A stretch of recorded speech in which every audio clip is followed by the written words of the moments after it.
Hi everyone, Wolflord Rowe back again, and today I'm talking about Dante, Lord of the Blood Angels, and more specifically his final stand during the Devastation of Baal. Now, this is going to be the first of two linked uploads as it leads on to something I find very interesting indeed. And before I get going today, I'm going to be talking about the events from the book Devastation of Baal, obviously. So if you do not wish for spoilers, please go read it first and then come back. This book is absolutely awesome and I really recommend you go check it out first. Even if you're not a Blood Angels fan, you will be by the end of the book. I can promise you that. And you will absolutely love Commander Dante. So, with that said, let's get stuck in. Right, so Devastation of Baal covers the events of the Tyranid hive fleet making a beeline straight to Baal, ancient homeworld of Sanguinius, and obviously thus the Blood Angels. During the course of this book, all of the Blood Angel successor chapters are called by Dante to Baal in an attempt to try and defend the planet against the hive fleet, and even then it looks hopeless. The hive fleet is just too vast, and essentially it's just going to be a heroic last stand.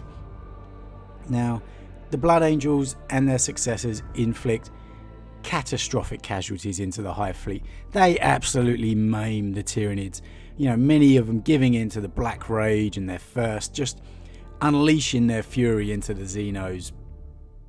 But it's not enough, and slowly but surely the Tyranids, just through sheer numbers, are whittling down the Adeptus Astartes, pushing them back on all fronts. And amidst this insane amount of carnage, there's Dante.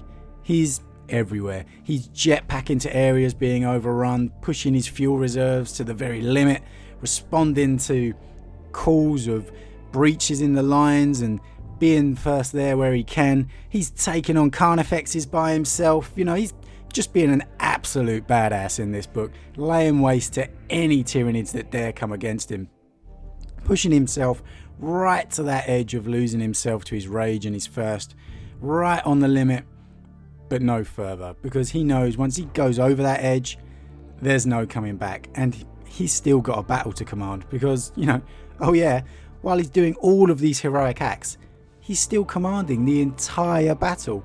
All of the successor chapters, Dante's been voted as commander of the entire arrayed forces. He essentially is a legion master of old.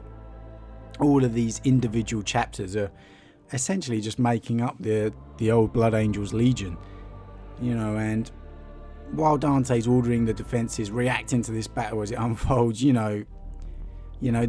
this is why Gilliman names Dante the regent of the Imperium Nihilus. He is a legend among legends. Not even that, he is the legend. There's some amazing leaders and heroes in the current age: Calgar, Sicarius, Azrael, Ragnar Blackmane, but there's a reason why Dante stands above them all, and this book really made me realise why. He really comes across as an absolute legend. But anyway, back to the point. As it seems the battle is lost, despite the mountains of Tyranid corpses, entire chapters have been wiped out. The remaining Blood Angels and successors have retreated into their final hold, their final defences, absolutely exhausted from the days of non-stop fighting. The hour has come for the final stand, and Dante and the survivors, they're not going to go out like cowards. They sally out into the midst of the Tyranid horde, the final few sanguinary guard of all the chapters, all combined as bodyguards to Dante's side to go out fighting. And for the first time in 12 centuries, Dante gives in to his thirst. He's unleashing all of his rage and fury, pressing right into the depths, hacking apart Tyranids as he goes. His sanguinary guard gradually being pulled down and overrun until he's all alone. The Legion of the Damned appear. The Legion of the Damned appear to help him press further into these enemies, these Xenos. Was it a blessing from the Emperor perhaps? It's a nice interesting thought.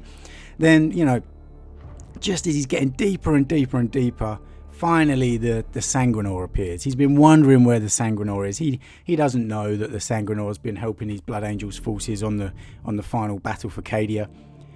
Finally, the Herald of Sanguinius appears, heralding Dante on deeper and deeper into the Horde, even appearing in Dante's raging state to become an angel of flesh and blood, you know, to become an apparition of Sanguinius himself.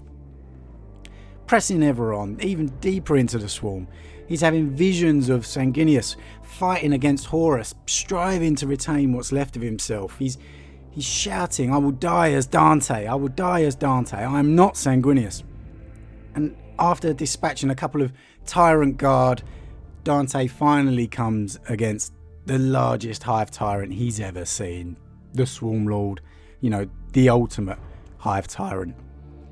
And the fight is epic. He's exhausted. He's been fighting for days. He's hacked his way through numberless hordes of Tyranids, taken out the Tyrant Guard. His armor levels are... power levels are blaring in his ears as empty, you know, and yet still he's pushing it on. He's fighting on, hacking off one of its arms, taking out one of its eyes, until ultimately he takes one of the creature's blades right through his torso. But that gives him the opportunity he needs. It gives him the split second he needs. And with the words, "My life I give to the Emperor, to Sanguinius, and to mankind," he fires his pistol point blank range into the creature's face, killing it before slumping to the floor himself. And he's absolutely spent. He's given everything he possibly has to service of the Imperium, to the Emperor, to his Primarch.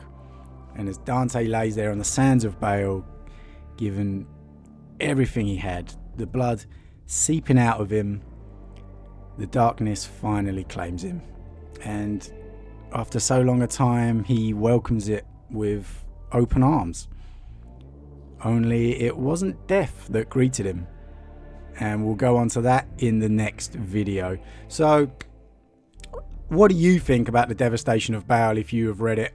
I read it and absolutely fell in love with the Blood Angels, and in particular Dante. It was a fantastic read. It really, really was. And if you haven't read it, really do go check it out. Really go check it out. I can't rave about that book enough. And so, yeah, hope you enjoyed this video. Let me know your thoughts. And yeah, looking forward to the next one that I'll be uploading very, very soon. What happened when Dante embraced death? I'll see you again soon, guys.